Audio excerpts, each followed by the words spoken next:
ईमानदार मिठाई वाला। एक गांव में महेश नाम का एक हलवाई रहता था। उसकी दुकान दूर दूर तक मशहूर थी। आसपास के सभी गांव वाले महेश की दुकान से ही मिठाई लेते थे। भाई मजा आ गया, क्या लजीज रबड़ी है। ये लड्डू भी लीजिए, शुद्ध देसी घी के हैं, आज ही बनकर आए हैं। लाओ भाई लाओ, 1 किलो लड्डू भी पैक कर दो। महेश का एक बेटा था रवि। रवि ने पढ़ाई छोड़ दी थी और वो दिन भर घर में ही बैठा रहता था। उठ बेटा रवि, आज मेरे साथ दुकान पर चल। मैं वहाँ क्या करूँगा पापा? अरे दुकानदारी सीख बेटा, आगे चलकर ये सब तुझे ही तो संभालना है। मुझे ये सब कुछ नहीं संभालना। मैं वीडियो गेम खेलूंगा, फिर दोस्तों के साथ बाहर जाऊंगा। हे भगवान, इसे थोड़ी अक्ल दे दो। ऐसे ही चलता रहा तो आगे न जाने इसका क्या होगा। महेश बड़बड़ाता हुआ दुकान चला जाता है। दुकान पर ओ घसीटा राम, मुझे थोड़े चक्कर आ रहे हैं, जरा पानी तो लाना। जी जी मालिक। सुन, मैं घर जा रहा हूँ, आज दुकान तू संभाल ले। जैसा आप कहे मालिक। महेश बिस्तर पर लेटा है। आपको बहुत तेज बुखार है, 1 हफ्ते बेड रेस्ट करनी होगी और ये दवाइयाँ लेनी होगी। हाय राम, ये क्या हो गया आपको? मैं तो 1 हफ्ते में ठीक हो जाऊंगा, पर दुकान कौन संभालेगा? आप फिक्र ना कीजिए जी, मैं रवि को समझाकर दुकान भेज दूंगी। आप बस जल्दी से अच्छे हो जाइए जी। अगले दिन रवि दुकान पर पहुंचता है।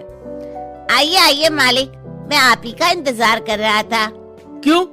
ये मेरी दुकान है, मैं जब जी चाहे आऊँ। तुम लोग सुबह से आकर काम पर लग जाया करो, समझे? जी जी जी मालिक, दरअसल लड्डू बनाने हैं तो घी लेने जाना है।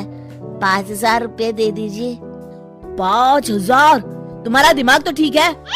इतने महंगे लड्डू बनाएंगे तो मुनाफा क्या होगा? पर देसी घी भी तो बहुत महंगा है ना मालिक।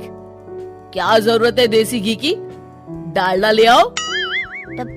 पर मालिक। मुझसे बहस मत करो, जितना कहा गया है करो।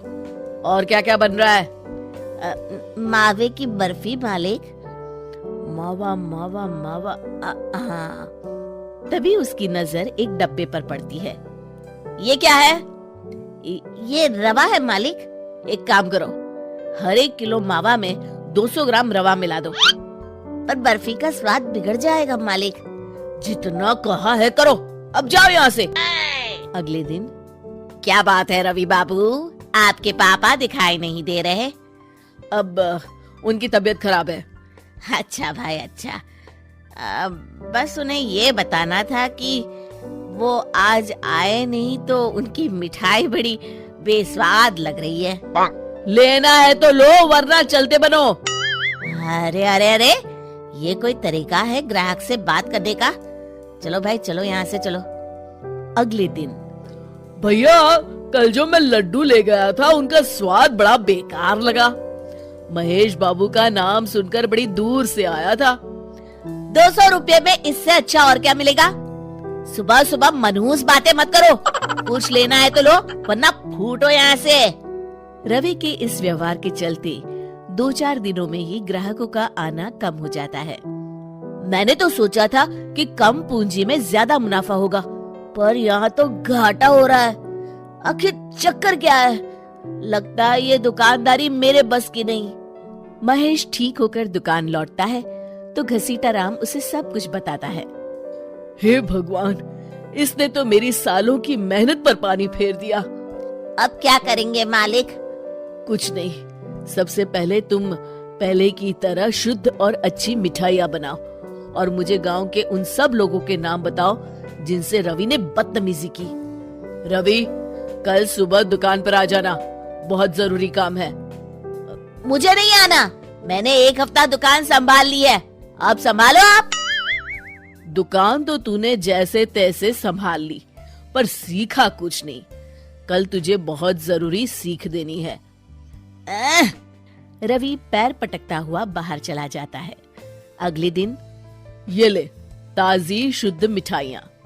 मैं इतनी मिठाइयों का क्या करूं? इन्हें उन सब के घर देकर आओ जिनसे तुमने बदतमीजी की, और साथ में माफी भी मांग लेना। अरे पर मैंने तो सिर्फ उन्हें। बेटा, घर आया मेहमान और दुकान पर आया ग्राहक भगवान के समान होता है। अब तू जल्दी जा और कल से कमाल देखना। रवि उन सभी 4-5 लोगों के यहाँ जाकर मिठाई देता है और माफी मांगता है। अगले दिन दुकान पर ग्राहकों की भीड़ लग जाती है। मान गए महेश बाबू, आपने तो आते ही घर तक मिठाई भिजवा दी। बस मेरे बेटे की गुस्ताखी को माफ कर देना भाई, उसमें अब तक बचपना है। हाँ हाँ, आपके लड्डू के बदले हर चीज की माफी है। भाई आज तो मेरे पड़ोसी भी आपकी उदारता देख के दंग रह गए। इतनी बड़ी दुकान के मालिक का बेटा घर तक माफी मांगने आया। भाई रिश्ते निभाना तो कहीं आपसे सीखे। बस आप लोगों की दया है।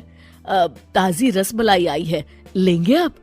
हाँ भाई हाँ, 200 ग्राम पैक कर दो। शिक्षा, सफलता पाने के लिए ईमानदार और विनम्र होना बहुत जरूरी है।